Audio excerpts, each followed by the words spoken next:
Observons d'abord une personne qui change de chemise.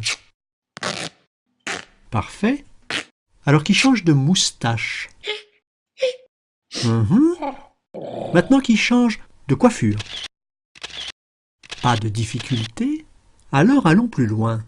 Observons des personnes qui changent de paradigme. Ah, ça n'est pas facile de changer de paradigme.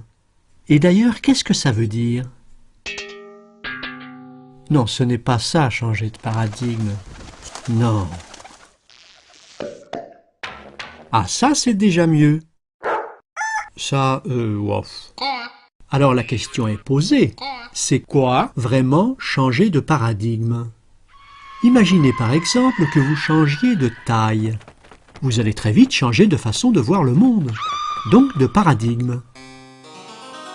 Imaginez que vous changiez d'époque. Vous devez abandonner vos habitudes, vos repères, vos références, et donc changer de paradigme. Imaginez que vous changez de pays. Tout ce qui est normal, habituel, évident pour vous, est différent ici. Ce n'est pas votre monde traduit dans un autre langage, non, c'est un autre monde. Pourtant, si vous restez très longtemps, peu à peu, c'est l'intérieur même de votre tête qui va changer. Là aussi, vous opérez un changement de paradigme. Le plus grand changement de paradigme de tous les temps, c'est peut-être celui provoqué par Copernic et Galilée au XVIe siècle. Brutalement, l'homme n'est plus au centre d'un monde rassurant et clos, mais projeté dans un univers infini et inconnu. Quand Einstein écrit sa fameuse formule, c'est un changement de paradigme, une nouvelle manière de penser. Avant, par exemple, la masse se conservait. Maintenant, elle peut se transformer en énergie. C'est une révolution. En science, il y en a eu régulièrement.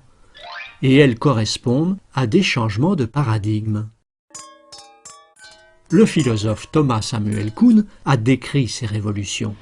Pour lui, la science évolue par cycles. Dans les périodes de sciences normales, les plus fréquentes, les scientifiques travaillent dans le cadre d'une théorie qui globalement marche bien, même s'il y a parfois des énigmes encore inexpliquées. Mais si les énigmes s'accumulent, si des lois de plus en plus fondamentales sont mises en cause par des mesures ou des expériences, survient alors une crise qui va déboucher sur une révolution scientifique.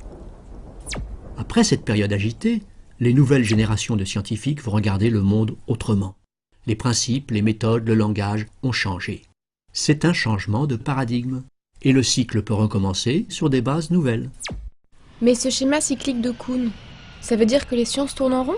À l'école, on m'a appris que les sciences progressent, qu'on va vers plus de vérité. Pas si simple. Avec Kuhn, l'idée de progrès se pose d'une manière nouvelle. Moins naïve. On ne peut plus penser que les connaissances s'accumulent comme une pile de livres. Et qu'on s'approche toujours un peu plus près de la vérité.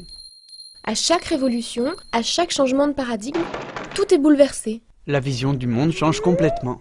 Au point qu'on ne peut même plus comparer avant et après. Hé hé, révolutionnaire les idées de Kuhn. Oui, mais pas forcément consensuelles. En somme, il propose lui aussi un changement de paradigme.